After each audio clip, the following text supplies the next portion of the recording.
All right, going live in three, two, one. Well, this is Olivia on Air. We're up to episode 18. We'll bring Olivia on board. How are you doing, Olivia? I'm doing well. How are you? I'm okay. I'm okay. Just, my back is acting up, but other than that, I'm okay. A little bit of a twitching feeling in my back right now, but Me otherwise, too. it's okay. But My really, do muscles hurt. I don't know why, but my back hurts. So, you think it might be a weather thing?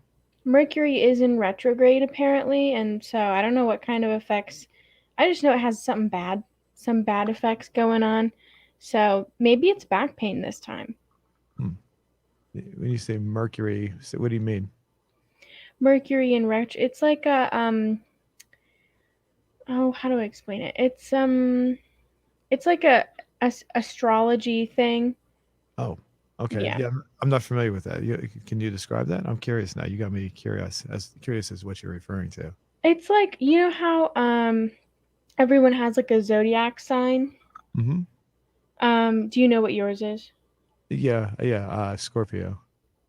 Mine is Aries. So, Mercury in retrograde is like it's. I think it's different for like every. It has like a different effect on every. What is it? Star sign. I don't know too much about it, but Mercury retrograde. I just pulled up the like official definition. It's an optical illusion, which means it looks as if the planet is moving backwards from our view here on Earth.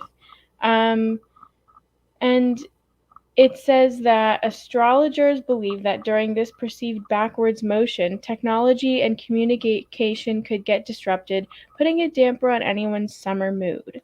Um, and so it's just kind of like most people attribute Mercury being in retrograde to like their bad mood or whatever. Like if you're having a bad week and you see that Mercury's in retrograde, you're like, oh, well, that's why. Just because, the planets are doing something weird. And, I can't, like most things in life, fully, I can't like say that that would be like weird or, dumb to believe just because anything could be possible. And it's like when something weird happens, when you have a weird day, then you find out that there's like a full moon, you're like, oh, well, that's why, because there's a full moon tonight, you know, that kind of thing. My parents used to say that a lot when I was a kid. So, Yeah, yeah. Full moons, I really think they do make weird days. hmm. What about the what's the other moon? The when it happens twice in a 1 month, it's not a full moon. It's technically when a full moon happens a second time, which is kind of on the rarer side. What does that refer to? I don't know. I know that every month the moon, like the full moon, has a different name, but I don't know what it is when there's two full moons in a month. Okay. As far as the sign of people's zodiac sign, is that the right term, or is it just I always refer to it as I? Is that right? Yeah. What does that have to do with the Mercury and I forgot how you referred to it already. The how with the Mercury in retrograde. retrograde. Um, I don't know. It's different for every sign, and like, of course, there are like, I don't know. There are some magazines that kind of just like say, "Oh, Mercury is in retrograde from this date to this date," and so if you're like this star sign, you might feel these things, and if you're this star sign, you might experience these things and stuff like that. And of course, take it with a grain of salt. But if it does happen, you can be like, "Oh, well, that's why interesting," you know. I've got a question then, because sometimes see when I was a kid, I used to look that up, and I do remember that some of the zodiac signs would say that I fall into one. What's the one before Scorpio? If you're going by the date, what's Um, I don't know. Let me find. usually if I looked it up, it'd say it was Scorpio. Then once in a while, I see another one that said it was slightly over, like it was an overlap, and I was actually the one before it, whatever that was called. I So, don't know. You might be like a cusp zodiac sign when you're kind of born in between two. Before Scorpio is Libra. Libra, okay, I think that's what I remember hearing. Yeah. So, and it was just whatever uh, whatever piece, whatever article, whatever, I don't know, whatever I was reading at the time. Sometimes it would, like I said, sometimes it would have my birthday falling in one, and have it, others would have it falling in the other. So, those are- Right. so I didn't really pay attention to it too much. I do know that when I was a kid, we used to go to the restaurant. They probably don't have these anymore, but there was a horoscope machine, and you could pick your sign, and then you'd put your coin in there, and a little horoscope would come out to tell you what it was. You would rotate through all the 12. How many are there? 12? I don't remember how many there are. I Yeah. think okay, and then you just you'd rotate this big knob to pick yours, and you could just pull a little scroll would come out. You'd just unroll it and look at it. I remember seeing those all over the place when I was a kid. They probably don't have those anymore, but it was just for some reason with all the rest, and not when I say restaurants, I mean like not like fast food places, but the ones where they sit you down at the table and wait on you. I don't know why they always had them. So one of those weird things, and I just for some reason those things fascinated me. When just looking at them and wondering what they would say if I didn't always do it because I didn't have the coin to put it in the slot. But have you ever seen one of those? I've never seen one, but it sounds really cool. Like a fortune cookie or something, but Yeah, like cooler. yeah, with minus the cookie, of course. Yes. So the as far as I've been told, those fortunes are pretty much all the same. So they don't really. Whoever writes them just puts them in there whatever they feel like writing in there. So it doesn't matter what your sign is; they'll just put the same thing in there. so, so I don't know who knows who writes those things up. So I mean, if you want to believe them, that's cool. But there's nothing to back up what they're saying there. So Right. anything else going on in the fabulous world where you're at? Nothing cool. Just school, and I keep cooking. So, and I learned how to do watercolor grass today because for like I've been doing watercolor for my whole life, but I could never figure out how to make grass look realistic. And that's just because I never looked up a video on how to do it. I figured if I could do it, I would have done it, which I know it sounds dumb, but like I don't know, that's kind of how my brain works sometimes. And then I realized that I actually could look up a video and figure out how to do it. And I did, and it looks really good. I don't have a picture, but maybe I'll take one next time. Okay. Yeah, I'd like to see that one. See what Yeah, it's actually not really that hard. It's just about layering. So, the which I did that earlier. how long did it take?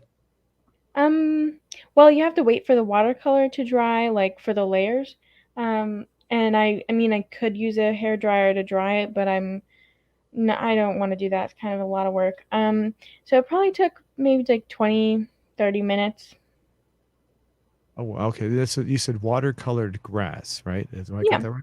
Is that so? It's just a painting, right? Am I got or Yeah, just like a little, it's like a patch of grass, like with a little bit of sky behind it. Nothing really like okay. fantastic or anything. So is it like a bob? I just did a search. I'll bring it up here and I'll ask you a question as soon as I bring it up here. Let's see. There we go. Is that what it looks like? It looks like a Bob. Some of these look like a Bob Ross painting, like that. Kind of not, it's more like a hillside, grassy sort of thing, like a grassy knoll. It's like, um It's like sort of, not really, sort of, a little, kind of. It's okay. like a British countryside grass hill sort of thing. I That's mis just what the lady did on the video. I misspelled water. Let's see if something comes up. Nope, same thing. Or watercolor grass. It's yeah, same thing here. So not much difference. Hmm. Okay, I'm curious. I'd like to see that. Yeah, when you get that, bring it. I'd like to see what this looks like. What yours looks like. I mean, so Okay. cool. Well, let's look at our question from what was the question from last week? I honestly don't remember.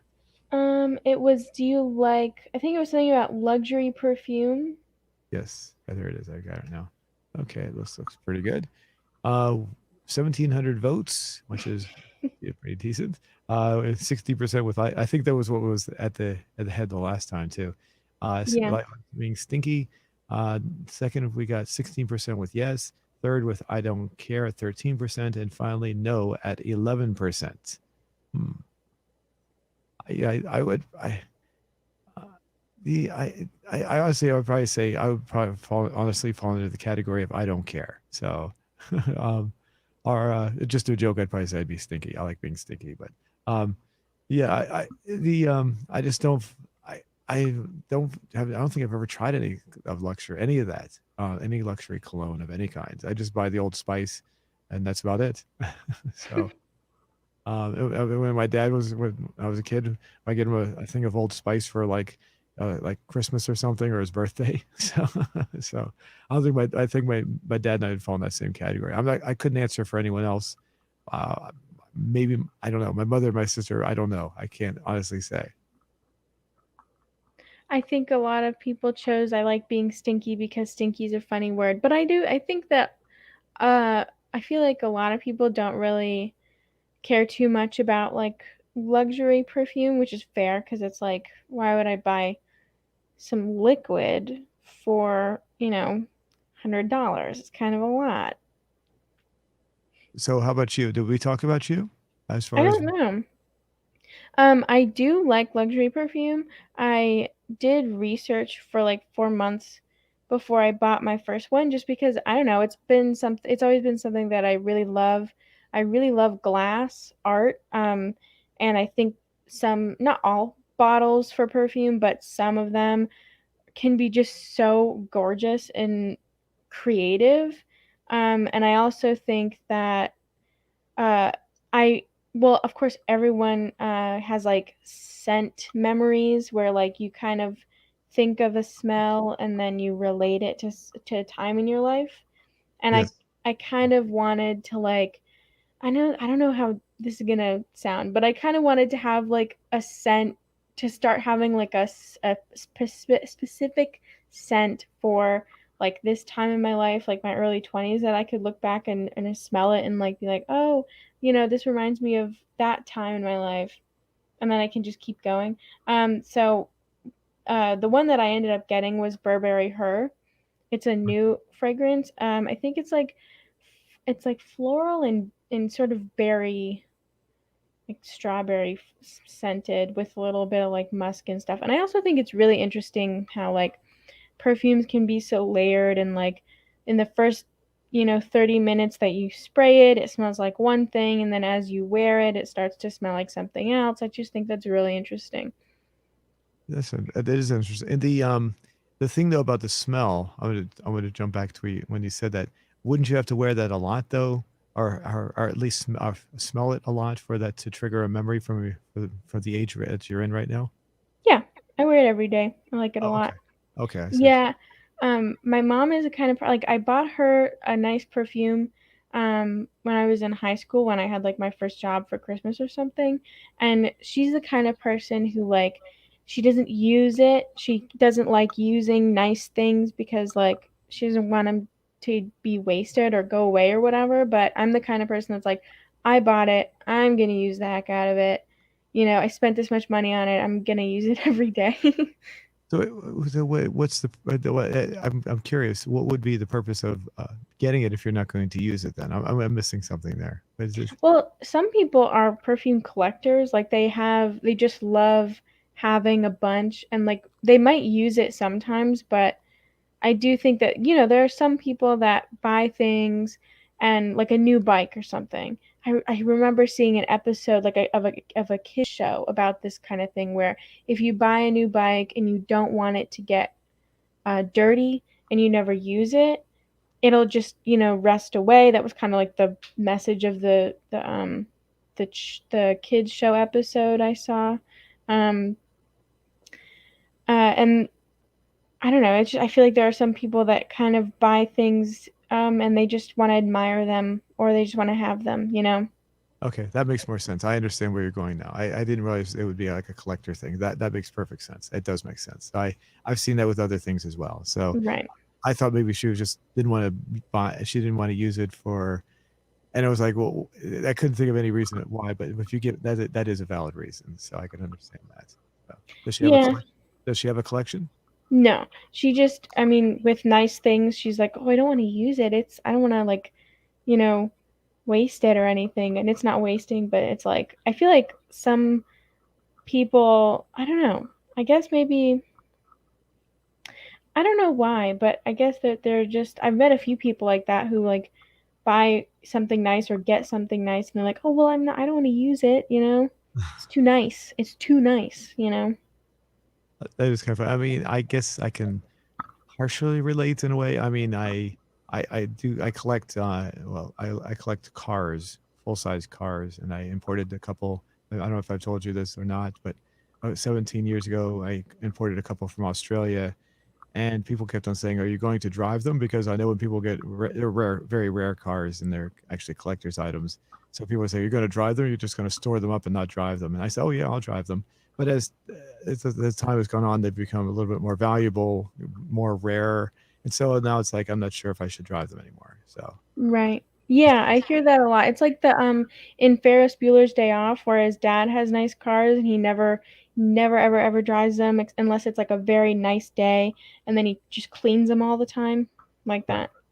Yeah. And the other thing is when you have a car that's very rare, the it's hard to get, and they're older too. It's harder to get parts for. So if somebody runs into your car, you're gonna be like, oh, and you're gonna be really angry. Like if I just stayed at home or left it at home, this wouldn't have happened. Yeah. Yeah. So That I makes sense. I don't know if that'd be with, I guess with perfumes, it could be something similar. If it's like a classic older perfume that's not really made anymore, let's say it's like maybe 20, 30 years old or something. I could see that. Like you don't want to touch it. Maybe you're afraid that, put it in a safe place. Maybe the bottle may be fragile and you don't want to, maybe there's a plastic lid on it, might break if you touch it, or maybe you might drop and break it. So I could see something like that. And that's in that way. Yeah. Yeah. There are a lot of perfumes that are like that are like they've been discontinued and people who have them are like clinging to them, you know, because it's like, oh geez, I don't want to use this. But another thing to like remember with fragrance, I don't know how fast the fragrance degrades, but I know that over time it does degrade or change. So even if you don't use it, it's still gonna, I don't want to say go bad, but it's gonna get different, you know? Yeah, like I guess like with anything, I get maybe whatever the compound, whatever kind of whatever it makes up the perfume itself probably breaks down to the individual elements. So they break apart, maybe kind of like maybe like that, like they break down to their individual components. I guess what I'm trying to word the word it the right way. I would think I know if you let gasoline in a car sit for too long, that's not good because that'll start to break down and eventually it wouldn't work very well in a car. So, um, is that the right way of putting it? Maybe. Yeah, I think if something chemically changes over time, because that's just what time does to like most things, except for like honey and molasses, I guess. But Mm, it's just like with perfume, it changes what's going on there. mm, Maybe not in a bad way, but it's not going to be the same perfume that you smelled like 30 years ago or something. I gotcha. The I do. This is going to be an obscure reference, but do you remember? Do you know who Jimmy Carter was, the president? Yeah, vaguely. I know some. I think I know some things about him. Maybe I don't know. Well, he had a brother at the time, and his brother was like not was not at the level, so to speak, that the president was. So he was doing weird things all the time. One of the things he did was he created a beer he named it after himself called Billy Beer, and so people started collecting that. And I don't think beer lasts very long, but let me see if we can bring it up here. I think I know what you're talking about. I think there was like, There it is, right there. So. yeah, there was something. Maybe it was that there was this show called That 70s Show. I don't know if I'm getting this correct, but I think I saw Billy Beer on That 70s Show, or it was like, I don't know, America's Funniest Home Videos or something like that. Oh, okay. Yeah, it was for at the time when Jimmy Carter was president, that was it was one of the things that would pop up. It was because his brother was the president, he did these weird things. So Right. I think he's passed on. So I don't think he's around anymore. But I don't think he was a bad person. He just did weird things. That's all I remember him for is Billy Beer. So Well, it's not something bad to be remembered for. yeah, and if people because I guess because he was well known, he was like a celebrity of sorts. That's why people collected the beer. So I think you could still find it maybe on eBay or something unopened. So Right. it has the older pop style. You hardly see those. I don't think you see those at all anymore. where like you have to pull it and it like snaps off kind of a weird way. So That's cool. The design is cool. uh-huh. Yeah. I'm not sure. I assume it had to go through all the regulations that alcohol goes through. I guess. So I don't know. Anyway, I don't remember enough about it. It was just too long ago. But I just remember Billy Beer all the time. So so what? Oh yeah, you have you. I was gonna ask you what the question was, but you typed it up ahead of time. Why don't you say what the question is? I'll go ahead and put it in here. So The question for this week is, what type of video game do you like playing the most? Or I guess what genre of video game do you okay, like playing the most? And then the options, oh, what are they? yeah, I know one of them is action/action adventure, yeah. and then like strategy and sports and simulation. Okay, here's the question. What's your favorite genre of video game to play? Action, adventure. It says, wait a minute. Oh, action/action adventure. Okay, I got. I'm putting it up right here. Here's the first answer. Second answer, role playing. Yeah, I got these genres from Wikipedia. And I wasn't able to include like all of them, all the genres, because there's like a lot, but these are like, I think the ones that sound the most popular. Okay, simulation, and then finally sports. Let's see. And I guess you want to leave the last one open to so they could decide for themselves, like their own Yeah. choice. All right, your choice. Oh, that was in the sports one. Oh, I thought I hit the right one. Thank you. I know I'm actually looking at the keyboard while I'm typing. I Okay. do that too. I think my parents tried to get me to learn how to type on the keyboard without looking. Um, but I was at the age where like they seemed like they really wanted me to do it, so I really didn't want to do it just to be contrary. So Oh, I never learned. when I was when I was going to school, they used to require people to take a typing course before they learned how to program a computer. Take a basic computer course. So at my high school, I seriously doubt they do that nowadays at all. I assume they teach computers, or is it just automatically everyone already knows how to use one? I think they assumed that everyone knew the basics of how one works. I never knew that. And every time, I think we've talked about this, but every time I've tried to learn how a computer works, it just doesn't go through in my brain. My dad's explained it to me. He's a big computer guy. Magic School Bus explained it to me, like the show, and I still don't get it. So I'm okay with like not understanding computers, but I do remember in school we would have like computer lab time where we would go, I think as early as like second grade for me, we would go and we would like go to the computer lab where they would just have like a bunch of computers in there and then play like educational games. Hmm, We would go, I don't remember what like the programs were called, but they were like games specifically for like child education, I guess. Like learning leapfrog and stuff like that. So hmm. that's what we did. It wasn't really learning what computers how they worked. It was more like what can you do on them. Gotcha. But the courses I took was data processing, which is basically programming computers. And we learned, I think we learned basic on these old computers that had basic. You ever heard of basic? Uh, No. okay, I'm not even sure if it's taught anymore, to be honest.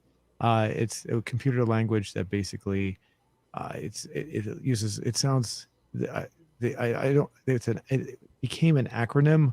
I don't know if the acronym was created long after because I think it stands for beginners all purpose. Wait a minute, basic beginners all symbolic instruction code. I think that's what they said it stood for. And the it was just basically you type a line of code and you could do a whole bunch of little things. I do remember I took two courses. The second one was another programming language that uh, was people thought was going to become very popular and it faded out. No one ever. It's completely unknown now. I don't even remember what it was, and I got so bored with it I stopped taking the class. So But I do remember the first course I took where we took basic because I had a computer in my house.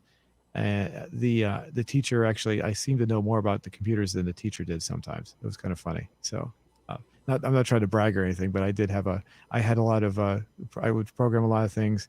And then she actually came in one time and asked me when I was in another class if I could come over and help her with a problem with one of the computers or something. So while I was in another class, she had me walk in and do something. I forget what it was. So, Right. um, That's good. I'm jealous. I wish I knew how. I wish my brain did that kind of stuff, the computer stuff. Mhm. And this is before Windows, by the way. So it was these Windows, there was no mouse, anything like that. It was just a keyboard and text. And in one of the classes had given me a game disc. It was a floppy disk, and there was like, I don't know, maybe 5 or 6 games, and they were all text games, meaning like the little creatures would jump around the screen, but they're all made up of little characters, like little like letters of the alphabet and things like that. I don't even remember what they were. I probably, if I saw them, I'd probably forget what they were. But that's how basic, how rudimentary, I should say, the computers were back then. So Right. That yeah, it's hard to like grasp that idea. I don't know why, but it's just like I I started out with computers with like being able to pull up pictures and like videos, and that was when I was like 2 or 3 or something, and watch my dad do like engineering stuff on the computer and stuff like that. Um and it's just weird to think that it's like, I mean, obviously computers had to evolve from something, but like it's weird to think about it was just text on a screen. yeah, yeah. I do remember. I remember very, very early on. My dad used to work for a very. It's not. It doesn't exist anymore, but it was called the Washington Star, which, if you ever heard of I'm sure you've probably heard of the Washington Post, the Yeah. newspaper. Okay, well, when I was a kid, there were actually two large papers in D.C. The other was the Washington Star. It went out. It dissolved, and but it was huge. It was just as big as the Washington Post. And I remember my dad used to. He was a photographer, so he'd come in and take pictures. This is long before digital photography, so he had to develop the pictures himself. But I remember one of the people in the another part of the news area. He would do his job at nighttime. I remember one of the people in one of the newsrooms said, "Hey, would you like to look at something?" I said, "Yeah." And I walked over. He walked me over to a computer, and basically I just sat there and typed letters on a screen. And for some reason, I was actually very amused with that. So it sounds very weird now, but at the time it was extremely entertaining. Just a screen, and I was just typing random letters and characters. That's what I did. Yeah. There was this movie, I don't know if you've seen it, but it's Lilo and Stitch. Yeah, I've heard of Um it. I've not seen it, but I know what you're talking about. yeah. I was obsessed with that movie when I was a kid. It was like that and The Little Mermaid were like the movies that I watched the most. And there was this scene where they were on the spaceship and they were like typing on the computers really fast. And so my parents would pull up a Word document for me and I would just type. I would just type random words and letters. And then I would recite lines from the movie. And okay, so we had at one point, I don't remember when, but we had two computers. Um, and so my dad would have one with the Word document, and I would have another. And he would be typing, and it was like a game.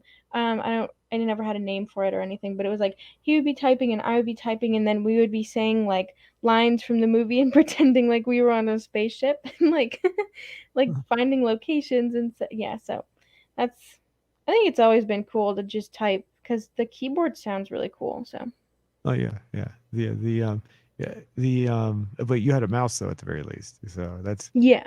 yeah, and yeah, that is cool though. It is interesting. I mean, yeah, with the computers, I learned on when I was talking about mice. I when mice first started to become available, I used to say that mice were probably a they used to have what was called a light pen, and it's very similar to what you would refer to nowadays would be the same as using a like your touch screen, like you touch your finger and you just move it like on a smartphone or something.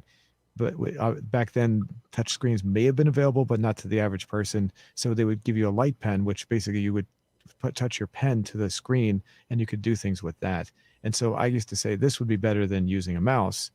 And uh, at the time, it seemed to make sense. And gradually, I guess it has become that, like, with touch screens, that is, instead of using a light pen, it could do similar things that you could do with your brain. But as I grew older, I realized that having a mouse is a little bit better because I'm sitting about 3 or 4 feet away from my monitors, and try to do a touch screen or a light pen would be ridiculous because my arms would be up in the air all the time. So, That's true. I mean, all the computer people would get really buff though, because their arms would be out there for like 6 hours or 9 hours or whatever.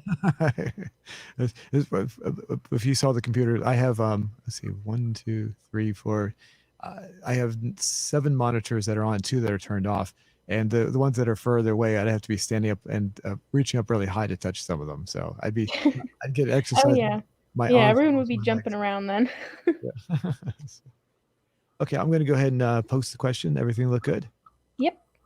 Choice. Make sure I didn't misspell that. Okay, there we go. Cool. All right, we'll come back to that and see what people say. Oh, we didn't ask you what was yours. Did you have one? Mine, the only game like genre that I really play is simulation. It's The Sims 4. I Yeah, Sims stands for simulation. Um I really just kind of, it's a very special interest. It's like I love it all the time, and I feel like um a lot of people play The Sims where it's like they'll play it for, a couple days really intensely and then forget that it exists for a little bit. But I could play it anytime, all the time. I love it. Well, I got to ask you about that. Is that an ongoing thing that evolves, or how does that work? What do you mean? Like, does the game, when you play the game, does it constantly evolve into something more? Does it come to an end? Does it have a conclusion, or just keep on going and going? It's how do I explain it? I'm not like fully versed in video game terminology, but Uh, it's like you literally create your entire world. They give you like, it's like there's not really, how do I explain this? For the base game, with like no expansion packs or anything, there's not really any storyline. You kind of create your own, mhm. um, and they give you like households and a little bit of like, gossip about the houses and the people in the houses. But you can evict them all. You can completely delete everyone from the world and create your own world from scratch. Um, Well, yeah, but and they have like, yeah, what? I'm sorry, I didn't mean to interrupt you, but what I mean, I guess the basic question is, whatever you're doing, does it have a conclusion, I guess, or does this, what you're creating, just ever come to an end? I don't know. It just keeps going. You can just keep. I mean, I guess. Well, when one of your Sims dies, you can just keep playing with, like, if they had kids, you can keep playing with their kids, and if they didn't, you could just play with another Sim. Oh, okay, interesting. Yeah, does your character? I assume you have a character yourself. I just have a bunch of different households that I like playing, like dipping into every now and then, because sometimes it gets boring. So you just go to a different household that you've made or whatever. Oh, so you're like basically monitoring from above, like you're a god of some kind, maybe? Yes, that's Oh, it. okay, I okay, love it. I love the control. I get it now. Okay, so you're not. Could you ever play as a character then, in the game? Well, not like first person. You can't like go and I mean I think sometimes you can go and, or like somehow you can go and see everything from one character's point of view, but you can always just, go and like pick a different person to be playing. Okay. Okay, it's interesting. Okay, I've never played it, so I'm just curious. I do know it's been a very popular. I think we may have discussed this, but I think Sims 4 is came out a while ago, right? It's just basically the most current version, so people are still playing it. Am I correct? Yeah, The Sims, like the first Sims came out. Yeah, I think we have talked about this. The first Sims came out in 2000, and then there was The Sims 2, The Sims 3, and The Sims 4. Um, and I think they're talking about a Sims 5, but I'm not sure yet. Okay. Just There's whispers, really. well, I'm sorry, I cut you off. Say that last part. Just whispers, really, about The Sims 5. Oh, whispers. Gotcha. The I'm typing up a question. I'm typing up a little link here. I'm saying here's the link to today's poll. I'm going to post it here on in the comments in the chat there. Okay. Um, the talking about games that just go on and on. There that they don't make new ones. Grand Theft Auto 5, which is I do you know how popular that game is? Have you ever heard of it? I assume you have heard of how popular it is. I know I'm sure you heard of it, but I mean, have you heard how popular it is? Yeah. Okay. The game came out in 2013, and every so often the makers of the game, Rockstar Games, will make a new announcement, and people are thinking, oh, they're finally going to come up with a new game. And it's like all they're doing is every time they do that, they just announce that they're re-releasing the game in another form. It's like it's getting really old fast, and people are just tired of it.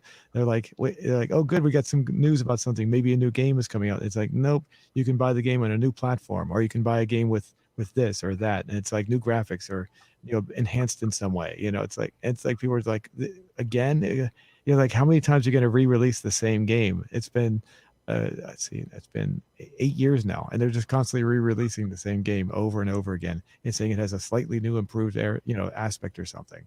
So, Right. That sounds terribly annoying. yeah. And the only game they've come out with during that time period was Red Dead Redemption 2, which is a Western game. And aside from that, they've come out with no other video games. So people are like, what's going on?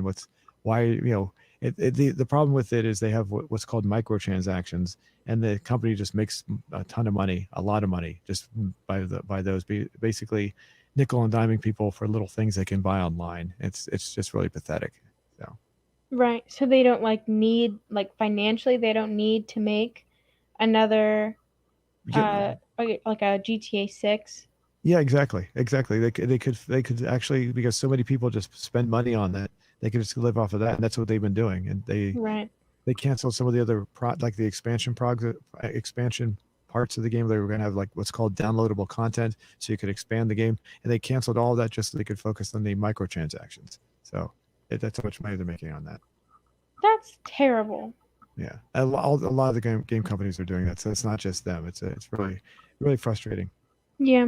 The Sims 4 I think that's EA game. They they seem to be doing really well and not amazingly, but they do listen when people kind of outrage about certain things.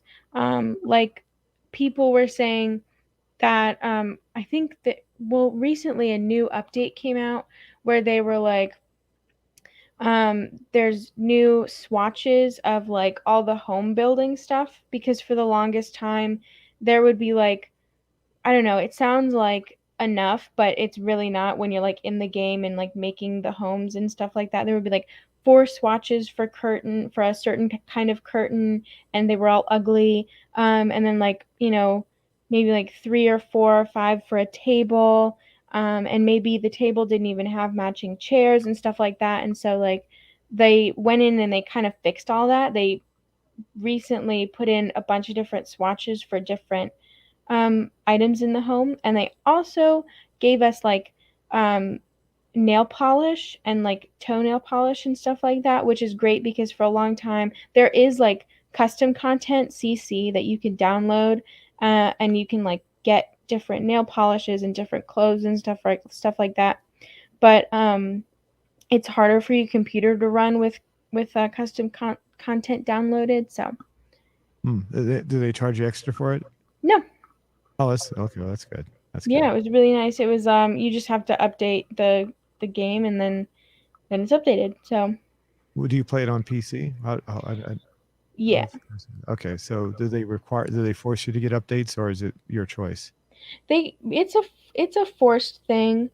Um as far as I know. I don't Okay, mind though. okay. I guess sometimes I don't like that stuff. It just gets the force stuff, because something you'll have in there, it's running really well, and then you like what it is, and then they put it in there, it's like whatever was there is gone, and you're like, oh, I wanted the older version. So, but as long as you're good with it, that's a good thing. So. Yeah, they don't I don't think they ever take anything away. Um but yeah, and I mean there are a few areas where personality traits for the Sims don't, or at least they didn't really have a very big impact on what the Sims were feeling for a while. and then they like updated the game to make it base game for Sims to have likes and dislikes that actually affect them. So they don't always like sorry, I'm choking on my spit. They don't always like fix the root of the problem, but sometimes they add something on that's like this should make the issue less bad, you know? Hmm. Okay. Oh. The I've heard I hate to say this when it comes to EA when it comes to anything, but I've heard that they're not really liked in the gaming industry. So I guess in this case, it sounds like they're doing something good, at least something you think is good at the very, but EA in general is considered to be not necessarily a good place. So Interesting. I don't know much about EA like the whole company. I really just know what they do with The Sims 4. Mhm. Um, so yeah. Yeah, what I remember, they've been around for a long time, but the company uh, back in the day was obviously managed by different people. So I think it's just over time they've been changed their what they look like, changed and people just don't like the way it changed. I guess that's probably the best way to put it. So I brought this up to show you. When I was a kid, I used to see these electronic art symbols. I used to think it looked kind of cool for EA. So with the square, the sphere, and the pyramid, or I guess Yeah. I always thought that was pretty cool. But they don't look like that anymore. Their EA stuff looks complete. It's because back then like games were more rudimentary and they wanted to put these kind of objects in the games to attract your attention. So and nowadays the games are all they're well beyond that trying to impress you with that stuff. So they take away that stuff. I just remember a lot of games like that when I was younger. We had these like spherical objects or what's the right word? Not some of them were spherical, but others were geographical shapes. And it just they were trying to. I guess it was just a way to try to show that they were trying to create some sort of a 3D environment. So, I and like that. That's cool. They should have kept that. yeah, yeah. And what they have nowadays is let's see, what is their symbol? It looks like. That looks boring. So Yeah. A lot of logos and stuff, like quick little graphic design thing. A lot of logos are getting more boring because you have to be able to see it on a little like a downloadable app thing or yeah, really small on the computer. So it's really they're getting really boring and basic, and I really hope that I mean like I kind of want to go into graphic design, so I hope that they get less boring because I mean if it we used to be so cool and yeah. now it's like I don't want to hate modernism, but I do not like that. I agree. I've been saying the same thing for probably about 10 years. I've noticed it. Yeah, I've been saying it just looks so bland, and I like it's like we went back. Like computers were monochrome back in the early '80s, and now we're going back to like a almost like a monochrome kind of attitude. With better fonts. So it's like Right. that's so we've taken a step backwards, and it's like I want something that looks more modern. You're right. I've been saying the exact same thing for a while. So I agree with you 100%. Okay. We've been talking about not the movie that we watched for a while. So yeah, do you want to talk about our movie? For what tell? I'll go ahead and bring this up here. Go ahead and describe or tell everyone what the movie's about. Okay. Stardust is a great movie in my opinion. Um, it's like a fantasy, adventure, romance, all in one movie. I just realized this. It like a little tiny bit reminds me of The Princess Bride just because it has the adventure and the romance and a little bit of magic and cool stuff like that. Anyway, um, basically, there's a town called Wall, and they it's called Wall because there is a wall that kind of like separates it from this magical town where like real magic exists. And there's a guard that like sits at the wall like entrance, um, and kind of like make sure nobody crosses the wall. Which I mean I know that there should be like many guards guarding Mhm. the wall if they really wanted nobody to cross it, but whatever. Oh, Um, let me ask you real quick because that's the first thing I thought of. He's only guarding with this one little part where the wall has like come down, like a little opening kind of. But like I was thinking that wall is not that high. All someone has to do is just climb over it. So they never addressed that part of it. I mean, it seemed kind of silly to me because he's only guarding that little section, and you could just go 100 feet, 200, 300 feet away and just hop over it. And you wouldn't have any problems. So. Yeah. Yeah, I just ignore it. Usually I like the movie, like I like the fantasy and all that stuff. I can suspend my disbelief for technicalities like that when it's this kind of like just a fun movie. Oh, okay. And then so, what was Tristan's father's name? Let's see. I don't remember. I got the list here. The whole thing. So you're talking about the couple at the very beginning who who's the parents of Tristan, who's the main male character, right? Right. And then So the main character is Tristan, and his mother is a princess who was captured and is now a slave of a witch. Um, and his father is just like a kind of a regular guy who crossed from the town wall over the wall into the magical town, if that makes sense. right. And so he never met his mom until like there was this battle at the end between like him and the witches, and it was, I don't know, it's kind of complicated to describe.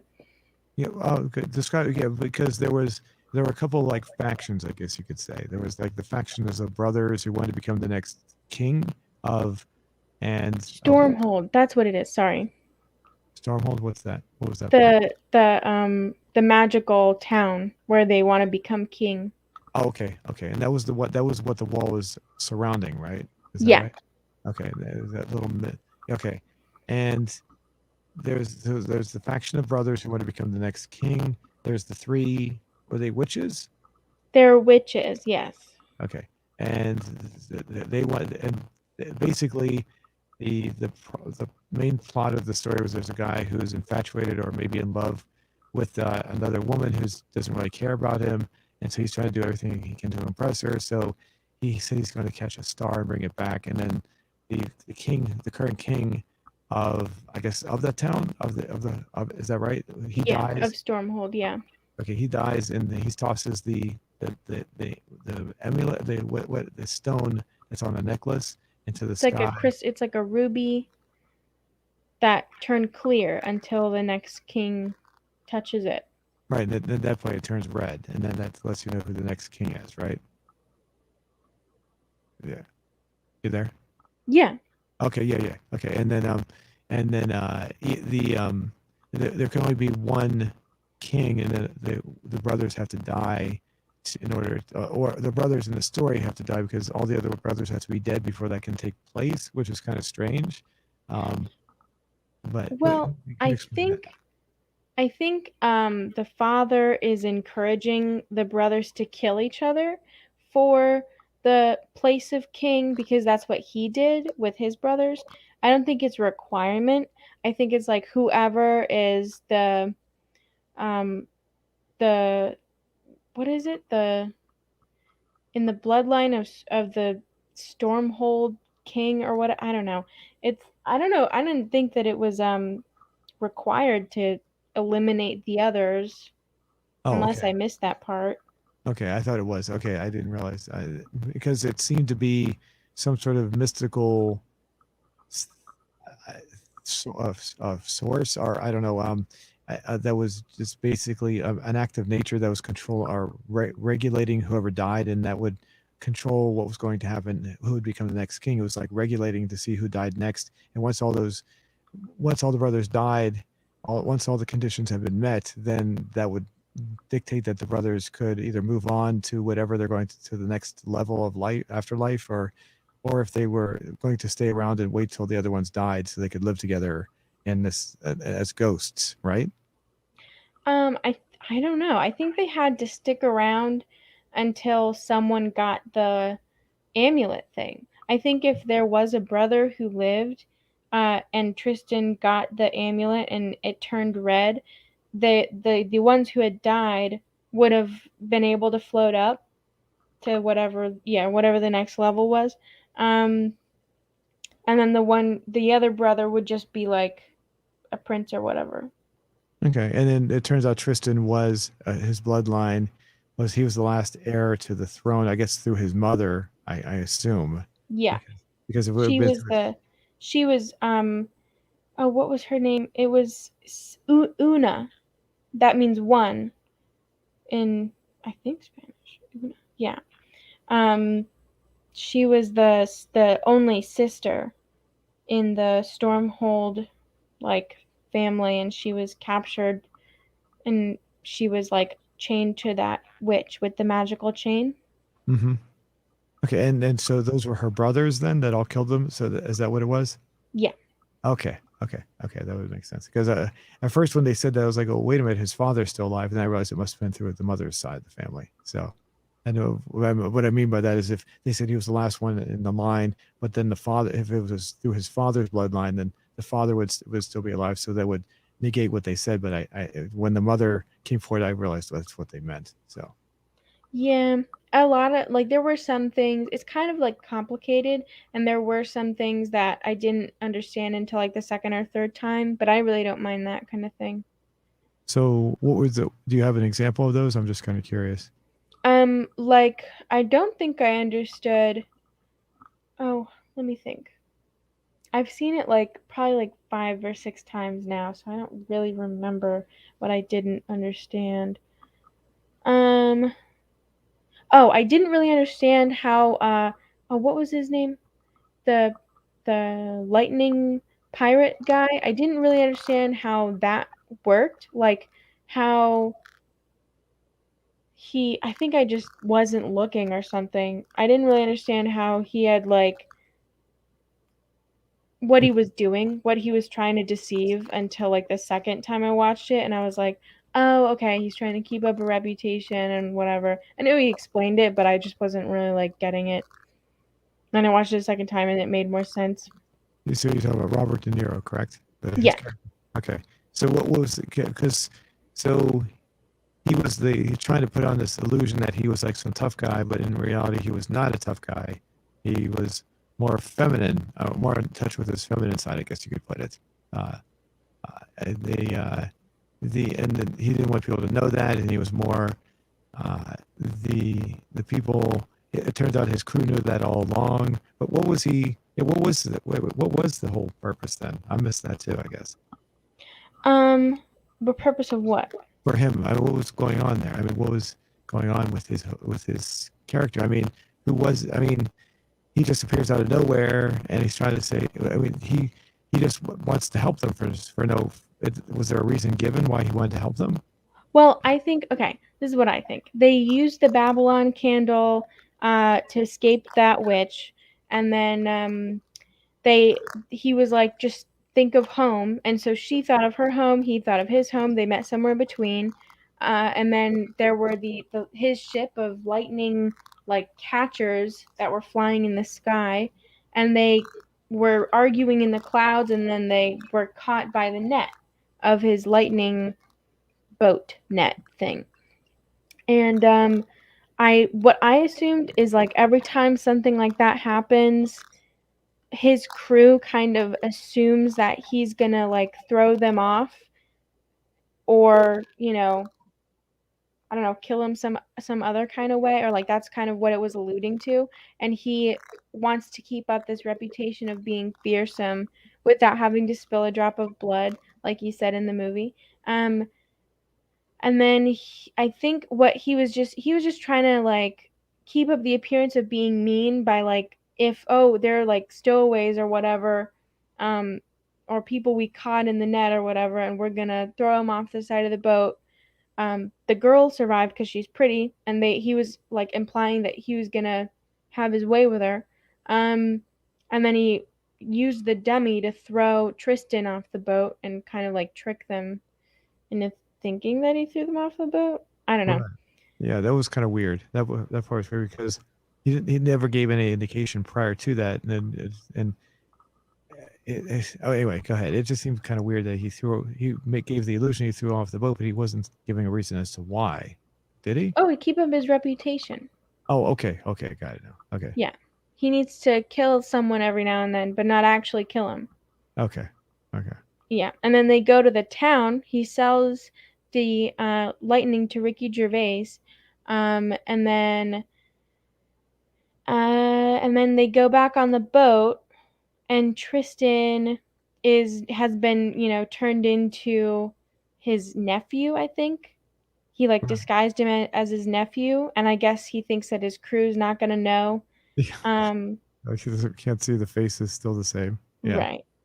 Um, and then I guess oh, I think I know why. He helps them because they say that they're from London or like England or whatever, and he really loves England, and he just loves, I don't know.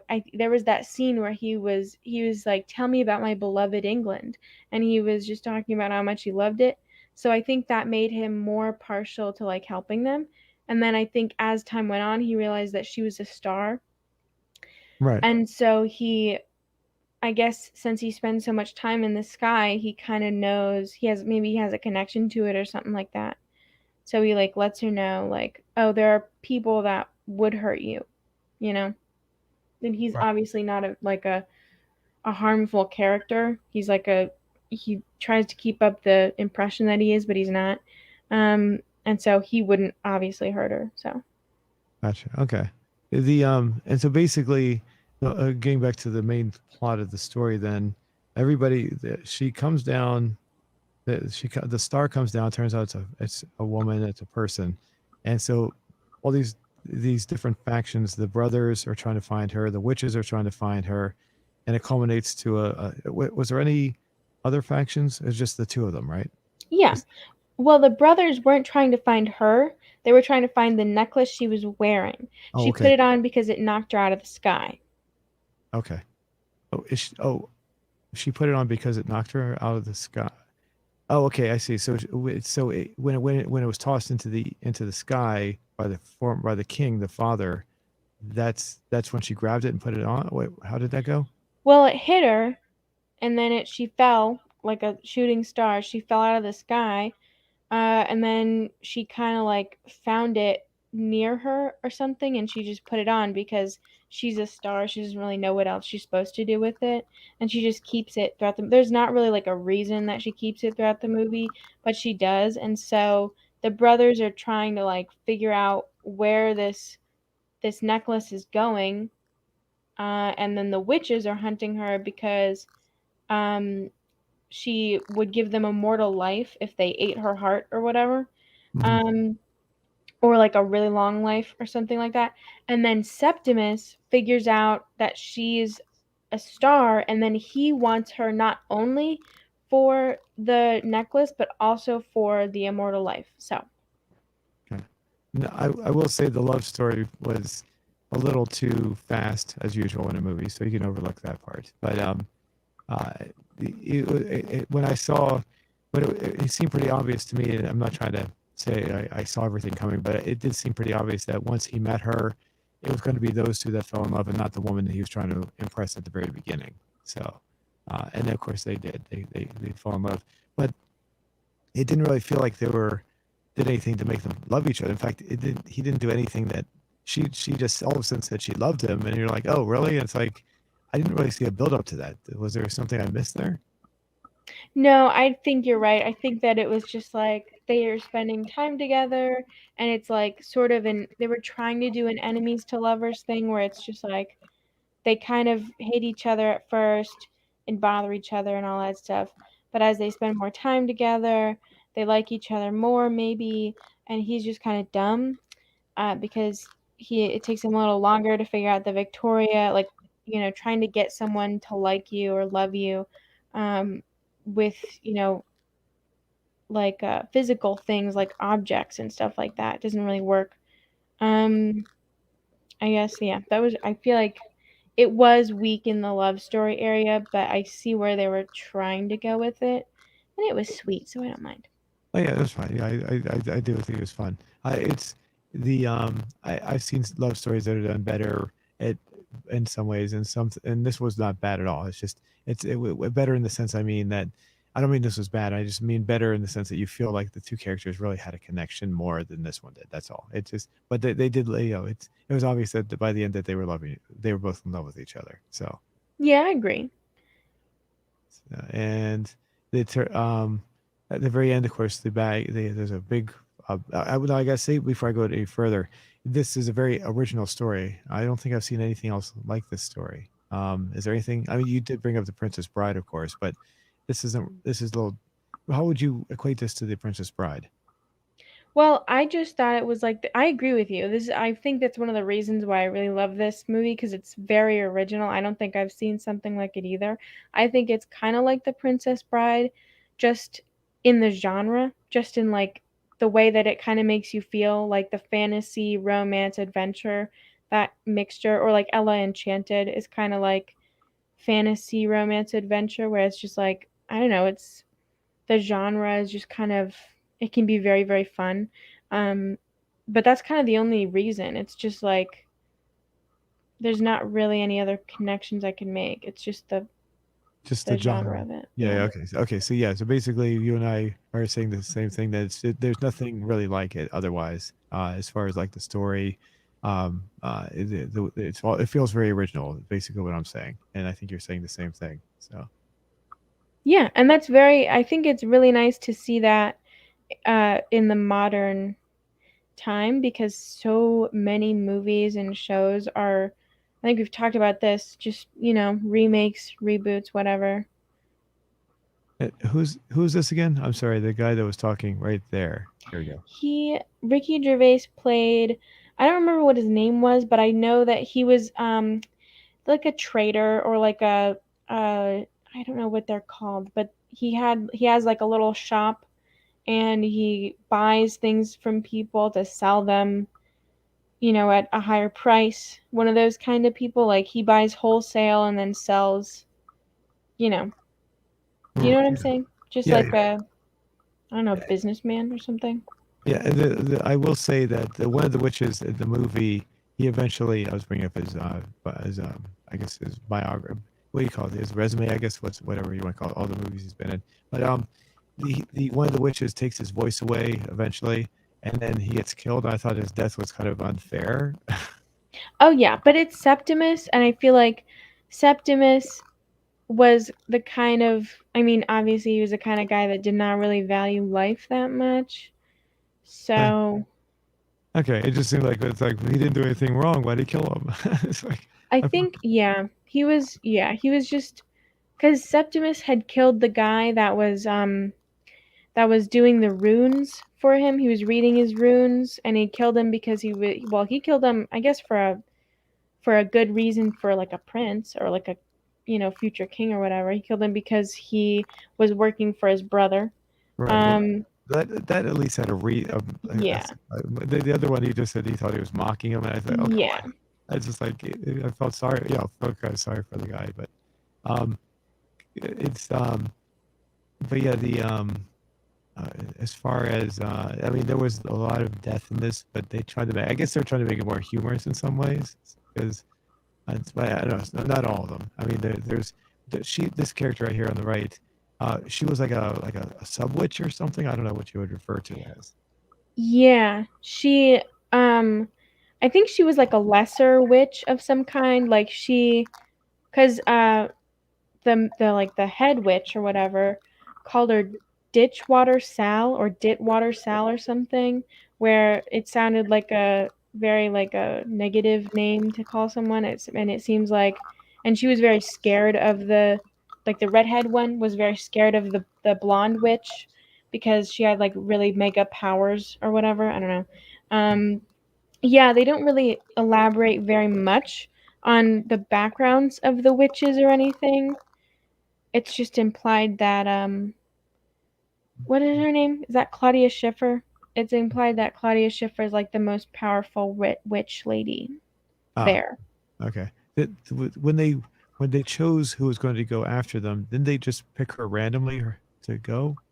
Well, no, they what they do when they make decisions and they these witches, I don't know if witches do that in real life, but these particular witches in the movie they use animal like body parts to like foresee the future or like kind of like get answers, kind of like a tarot card reading, except it's animal guts or whatever. So they cut open like a ferret or whatever, and then they each pick like a organ, and then the blonde one picks the heart, and so that's why she goes, because I guess that's the rules of Yeah. animals. Yeah, they don't quite explain that, so it just seemed kind of random to me. That's why I said random like that. So Yeah, it's I mean it was not explained how animal innards tell you what to do, but they I guess that's that's kind of what they were going with. okay. Okay, well that's yeah, the and they did a couple of times in there. I remember that. So I gotta say that the movie was definitely entertaining. So that definitely kept my interest. I wouldn't say it's like my favorite of all time, but I definitely thought it was entertaining. And the reactions of the Ghost brothers when they would say something was kind of funny too. I would laugh periodically. So it definitely had a good they definitely tried to have make everything have a nice tone quality to it. The love story was interesting. I the I do felt that it did feel like by the end that they did like really liked each other, but it was like I said earlier, it just was a little too quick, and it just didn't feel like there's any build up enough build up for it to be realistically feeling. But the and overall, I definitely did. I would say the movie itself was pretty good, but like I said, I probably wouldn't. Probably wouldn't go out of my way to watch it a second time. But maybe if I gave it a few years, maybe I would go back to it. I wouldn't watch it anytime soon though. So Right, right. I like it. I'm partial to it just because I really like the fantasy adventure genre. I love that. And I feel like a lot of movies nowadays are like very, I don't know how to explain it, but it's like, it's very, very horrific or very, very action or very, very romance. And it's like, I like a more of a balance or like a flow between you know, different genres. It doesn't have to be so saturated. I like this movie for that. and what the funny part was, it starts off they show some scientists. Is that right? When they're looking in the yeah, this group right here. So at first it comes across, I thought it was going to be more reality based, and then it goes to the fantasy, which is fine. It's perfectly fine. And then towards as the movie progresses, they start referring to London, because as the movie was progressing, I thought this was more of a fantasy world, like maybe Lord of the Rings is. It doesn't really exist, kind of a thing. And then it's like they keep on making reference to there were references to real world. Well, not often, but London was one of them. References to real world things, like they have the scientists at the beginning, which makes it seem more realistic. So that kind of threw me off, because I'm thinking, oh, we're in a world of fantasy completely, but no, we're actually kind of in reality too. So Yeah, I think it was like they used Earth as like a base, and then they just sprinkled in a little magic and stuff like the town of Wall and stuff like that. and what was the explain to me this at towards the end? It's the I guess the title of the movie is showing this as well. If the I forget her name now. Who's the woman that was the star? What was her? Yvain? Vein. Okay, but if she crossed over the wall, the physical wall, she would turn to Stardust. What was that, or explained why that was going on? Why that happened? No, I Okay. just guessed it was just because it's a Stormhold is a magical place, and if a magical being like a star or something passes the wall, they they'll perish or something like that. Maybe I don't know. I'm not sure if like the witches had crossed over the wall, what would happen to them? That kind of thing. Yeah, yeah, I get you. We got a comment from Alamap. He says my voice sounds distorted. Do I sound distorted to you? I mean, not really, but maybe on YouTube or something. Okay. Sorry about that. If hopefully it straightens out. So everything here is normal. So I don't want to make it. I don't want you to tune away just because of a bad technical aspect. So, um, but basically, the town was all magic. I mean, you could almost infer that maybe the star, when it came to the planet, she was created when she came to the planet, to Earth. I mean, and and turned into human, maybe. I mean, or she was supposed to be in human form when she was actually a star as well. Maybe. I don't know which one. Yeah. And maybe she was yeah, maybe, and that the because it was a magical town, when the star came down, maybe that helped form her into something that was more magical, like well, magic, I guess, would be the way that it created her into being a human, a person, I guess. So Oh yeah, like maybe if she had fallen uh outside of Stormhold, she would just be a rock or yeah, Stardust or whatever. yeah, so that's what it kind of implied to me when I saw it. That's my interpretation. So I don't know. I'm just spouting what I saw. I don't know if I'm right or not. So, but it's as soon as I saw that, that's what. And what does Stardust mean? So the title of the movie is Stardust. It just means that she's going to turn to that if she leaves the town. Is there any other explanation? I didn't see any.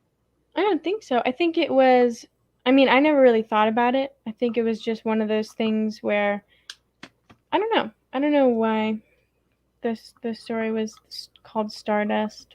Yeah, it was kind of it was like that they mentioned it once, and you're like, okay, well, here's the title of the movie, and you're like, but they never go any further.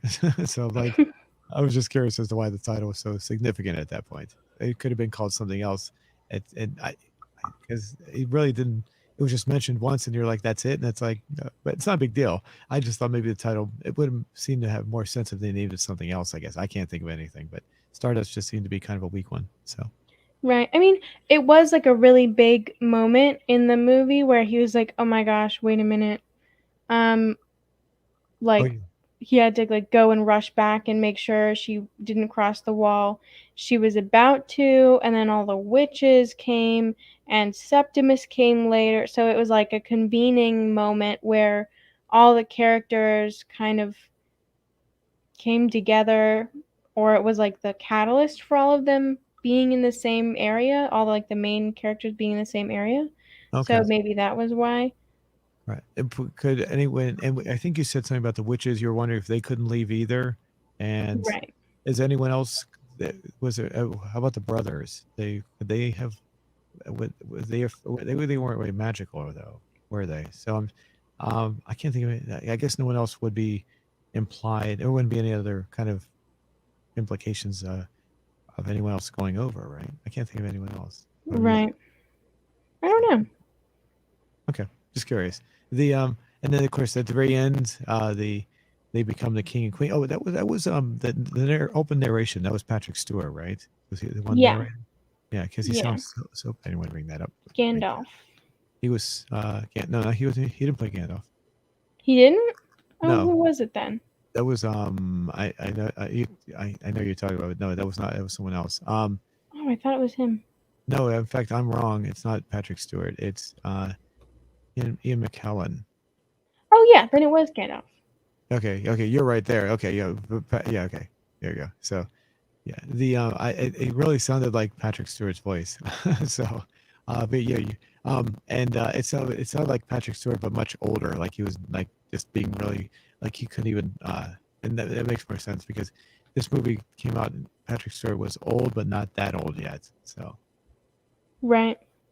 but okay, and as far as anything else, anyone else in there that was stood out? Um, I don't know. There were a good amount of like pretty big celebrities. Oh, Henry Cavill. He was Superman. I think we talked about that last time. Um, What did he play? Humphrey. Who's Humphrey? Humphrey. He was the blonde one who was mean to Tristan. The blonde one that was mean to Tristan. He was gonna be He was like vying for Victoria's heart as well. Oh, him. Oh, right. Okay, yeah, that's him. Okay, okay. And then he's winking with Robert. What's his name at the end? When they're looking at each Oh other, yeah, yeah, they winked at each other. Yeah, there he is. Okay. yeah. Yeah. So, I don't okay. know if that was like during his Superman days or not. I don't know. But he did eventually end up playing Superman, or maybe he already had by then. I don't know. 2007. Let's see. I can't remember. I don't remember. Was he was he in the movie, the Superman movie that was? Oh, this is the newer ones. Okay, I don't watch the newer ones, so yeah, this is the ones from just. I was thinking it was the ones that there was one movie that was it was a Superman sequel that was based on the ones from the 1980s, early 70s and 80s. It was a modern version. I can't remember what it was called. What it was, Superman something. Yeah, I was getting that one confused with that, so it's not that. So yeah, I never saw any of those. Did you? Did you see any of those? Yeah, I think I saw the first one. I know I saw Justice League. Um, I Actually, I think I saw a few other Supermans or something. I don't know. I take I'm not that like back. super into it, but Yeah, I did see the first one. I forgot I did see the very first one that he was in. I completely forgot about it. The Man of Steel or something, I think it was called. So, yeah, I saw that one. That one for yeah, sure. I wasn't really too impressed, so I didn't watch the rest. So, no offense to people who like them. It just seemed it was just seemed kind of weird to me. So it wasn't great. So, Yeah, he's doing a new project that you might like. It's The Witcher. It's based on the video games. I don't know much about the video games, but I did watch the first season of The Witcher. oh, It didn't really make any sense, but that's only because I don't know anything about the video games or the books or anything. interesting. I But to got someone who does understand it, it would be really cool. Well, I gotta be honest. The only thing I understand about it is basically I bought a video card for one of my computers one time, and they allowed me to download the video game for free because I purchased the video card. So I downloaded it, installed it, and I had never really played the game. So sorry, I don't, that's all. I Oh, don't, that's my extent of it. I couldn't reprogram the keyboard so I could make the character move with the keys I wanted it to. So I was like, I just kind of gave up. And when I can't reconfigure it correctly, I just give up. I have a certain mindset that I can only press certain keys, and if I can't press the keys I want, I just stop playing. So, that's fair. I would do that too. yeah. All right. So, what would you give this final rating of this movie? I assume it's going to be pretty high. I would give it a high. I mean, like I know that there's a lot of like plot holes. Like, well, he could have just woken her up to avoid that misunderstanding. I think about that every time I watch it. Actually, he could have just poked her and then woken her up and been like, "Well, I'm gonna go." Wait, which And part?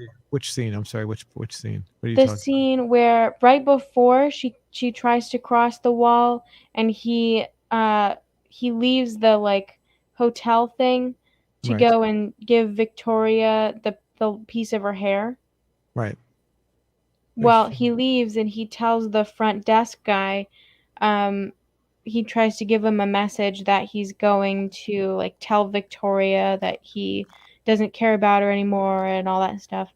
Um, and then it's misinterpreted, and the front desk guy tells Yvain when she comes down that he's left to go like find his true love, but that's not what he said. And so I was just thinking like, oh, he could definitely have just woken her up and been like, I'm gonna go for a quick minute, just stay here, I'm gonna be back, you know? I got you. I got you. Yeah, so the message he left was he actually loved her. He was just going to tell the other woman that he found his true love, meaning that he found I forget her name now, the star. the Yeah. Okay, okay, that makes sense there. Okay, I remember that scene completely. It's just I didn't realize that's how the message got mixed up. So that makes more sense. Yeah.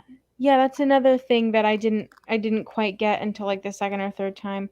I would give this movie probably like an 8.5. Just because it just takes my little brain on such a fun adventure. And I don't understand some of it, and I know that there's plot holes, but I can look past it because it's fantastical. And What'd you give it? it has a I would say it has a modern perspective of of sorts, like as far as the way they speak. They talk like modern people do. So they don't talk like they're in the past where it seems to be taking place. I don't know what century it's supposed to be or even what year, but it seems to be somewhere maybe in the maybe the 17 or even 1800s. You're not even supposed to think about it, but they often talk like it's modern times. That's what it feels like. I would That's true. I'd give it like maybe a little bit more than a seven. That's fair. That's fair. Yeah, I don't usually. I feel like I'm pretty easy to suspend my disbelief. I didn't really think about what time it was. The little plot holes. most of the time I didn't really think about it. I just enjoyed the adventure it took me on, really. So Right.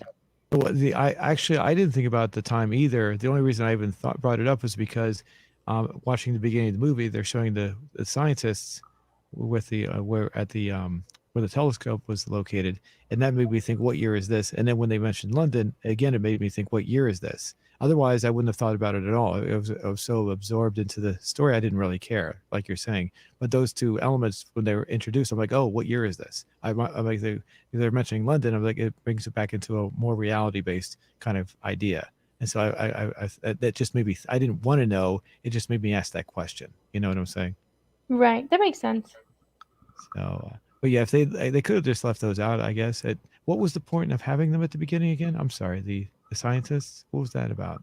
What So I think Tristan's father was really enamored with like the sky and the stars, and he, I guess, well, I think it was Tristan's father. I don't know 100%. They could have definitely left that out, but I think a boy wrote to these scientists and asked if, I think, if the stars look back at us, and then the scientist was like, "Oh, this is ridiculous. Absolutely not."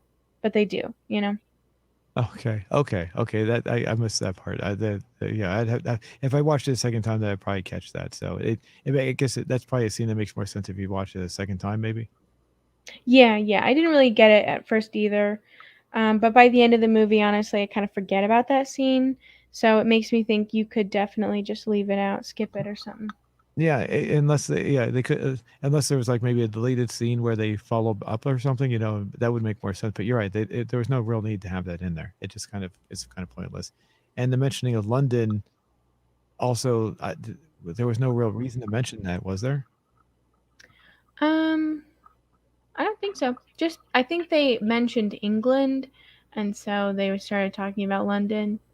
And I Okay, think that the Robert De Niro character loved London and England and stuff like that. okay. Yeah, like I said, that it was this scene and that the mention of it just that thrust me into, like, oh, this is kind of a reality based thing, but it's like it's not. It's like it's like you brought up the Princess Bride, where there's no mention of anything, any kind of real world uh, aspects. It's just all fantasy. So you don't your mind gets lost into that. You don't think about it. But this movie throws that in there. It just makes me it jolts me for a second. Goes, oh, wait a minute, where are we? That's kind of that kind of thing. So That makes sense. That makes sense. I don't have a very good concept of time or direction, just because of ADHD. I just don't, those things don't compute very well in my mind. So I feel like that might be why I'm just like my brain is just like, well, I don't really care about, they said London, that does not, I don't care. And I'm just going to keep believing in the fantasy and stuff like that. So, yeah, gotcha. I think that that's just like the difference for with my brain. It's just a little like more, I don't know. I will add that I think I said this already, but basically I thought the scenes with the brothers were definitely funny. Sometimes it's kind of silly and not really funny, but it's kind of corny. I mean, but there were times where I was actually definitely having a little laugh there when they do some of their things. So that was done pretty well. Um, and I mean, overall, yeah, I would definitely, if someone was looking for a nice fantasy movie, I'd say, yeah, this is definitely a movie to watch. So Yeah, yeah, I do. I like a lot of how creative the direction was with like, I think that it was funny with the brothers, especially with like that one scene where they were drinking the poison, and then one of the brothers, I think it was Septimus, pretended like he was dying, and then he was like, "Aha, joke's on you! I'm not dying at all," and it kind of made him seem like definitely like a I don't know, a cold-hearted killer, but also kind of funny. So that was interesting. And I liked what they did with her magical abilities, like how they made her age whenever she would use the magic, or like, get grosser, whatever, when she would use the magic. right. I also like that fight scene where they were using or she was using the little, what's it called, the voodoo clay doll Oh to yeah, make Septimus fight. yeah. I think that was fun. Yeah, almost like a Weekend at Bernie's thing. You ever seen Weekend at Bernie's? I don't think so. I've heard of it for sure, but I don't think I've ever seen it. But basically, Bernie is dead throughout the entire movie, so they're trying, and sometimes they try to animate his body. In this one, she's animating his body with the use of the voodoo doll. So it kind of reminded me of Weekend at Bernie's. So they weren't using voodoo dolls; they would have like strings attached to his arms, and so it looked like he was moving his arms around and waving at people. So that's Right. that's what it kind of looked like. So he dies. How did he die? Because wait, how did he die again? At He this. drowned. It's so cool. I think this part was so unique. I've never seen this before. She used a voodoo doll of him and she dropped it in the water and then he drowned in real life because she was using the, I think that's so cool. Mm-hmm. And then how did she wait. Oh, that's right. The star. I can't remember the character's name. I forget her again. The star turns bright, and my first thing is, how come she didn't do this earlier? And then of course the main character that Tristan says, how come you didn't do this earlier? And then she gives an excuse as to why. So at least they addressed it. So Yeah. Yeah. Yeah, I think it makes sense though because he kept talking about Victoria, so she couldn't possibly have done it because she thought he was still in love with Victoria, and then they fell in love and then they got separated or whatever. And then when they were finally reunited, she could finally do the like love power light explosion, whatever. yeah, didn't she say she had a broken heart though? I was like, how did she get a broken heart? Because I guess she thought he didn't like her. I guess. I guess so. I think so. Okay, it was just weird. When she said broken heart, it's like usually it's more like a major breakup of some type. I didn't think they really broke apart that much. I mean, maybe and the term broken heart, I guess it applies. It doesn't. It seemed like they might have maybe a different term would have made more sense to me. It's a minor thing I'm just bringing out. It's not a big deal. So Yeah. I mean, I think it was when the hotel guy told her, "Oh, he went to find, his true love or whatever he said." Her heart, I think what it is she's very new to being a human, and you know how kids are very sensitive like because they're, new to being human. I'm assuming that might be a stretch. This is definitely a stretch. But basically she's so new to being human that when she thinks she's in love with him and then she thinks that, oh, he's not in love with me, and then she perceives it as heartbreak, because oh, she's okay, more, she's a brand new human. She's not like toughened up by previous, lovers or whatever. I don't know. gotcha. Okay, that makes sense. The and then the mother. I thought she was. They didn't age her that much. It seemed like she barely aged at all. So I'm like she was still the same age. Was she supposed to have aged, or is like, am I missing something there? No, you're right. I mean, I would just give her the allowance of like, oh, she was, a witch's slave, so that probably kept her relatively young somehow. Okay, uh, that I think that you're saying that. Oh, you there? Oh, you still there? Yeah, did you cut out? Yeah. Sorry. Your microphone's making a thumping sound. Oh, no, it stopped. Oh, it's gone now. It was making a real loud thumping sound for a second there, like a heart. Oh, that's Okay, weird. whatever it was, it stopped. That's why I asked if you were still there. Now I lost I forgot what I was gonna say. Uh, oh well, it's not. It wasn't too big of a deal. Whatever it was. Yeah, I guess yeah that. Yeah, I would recommend it, and like I said, especially if you like fantasy movies, definitely a good movie. But that's not something I'd go watch again anytime soon. So Okay. cool. Alrighty, let's go back to our question. Let me see if I can bring this up here. It looks like we got a average response. Give me a second while I bring it up. Oops. There we go. All right, we've got 126 votes so far. No comments though. And 83% overwhelmingly with action adventure video games as the favorite genre. Second, we got role playing with 8%. 4% was simulations. And we got a tie with sports. And your choice, leave a comment, which is interesting. It seems to flow in line with how we laid the responses out. So going from highest to lowest. Yeah. The sports one I thought would get a higher one because I thought there was a more popular I thought sports were actually pretty popular with a lot of people. I don't know. Maybe it's because of the channel. I guess action adventure is more of like falling in line with Grand Theft Auto games, I guess, and sports does not. There's not really much. There are some sports in Grand Theft Auto, but they're kind of boring for the most part. So they're not as the game, not the sports, but the way that the you play them is boring. So it's not really fun. So maybe this is more of a Grand Theft Auto crowd where they're like sports are just not really their thing. Simulation very low. It's interesting. And it says your choice to leave a comment, but let me just double check. Sometimes you have to hit this button down here to get to come up. And nope, no comments. So no comments yet, but we did get 2% with that vote. So how do you feel so far with that? I think that makes sense. I feel like action and action adventure are like the the most popular ones. But I did think sports would be higher too because I know a lot of people really like FIFA and like the NFL one and Yeah, stuff like that. like Joe So Madden. yeah, yeah, I think so.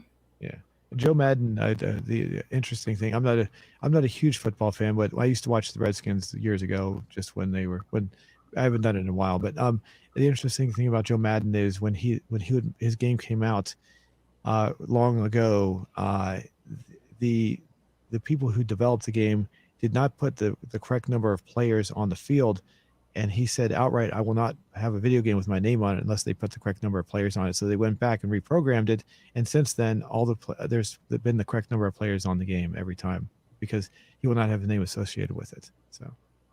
That's good. I mean, I wouldn't want my name associated with like a tennis game that only had one player, you know? That would be ridiculous.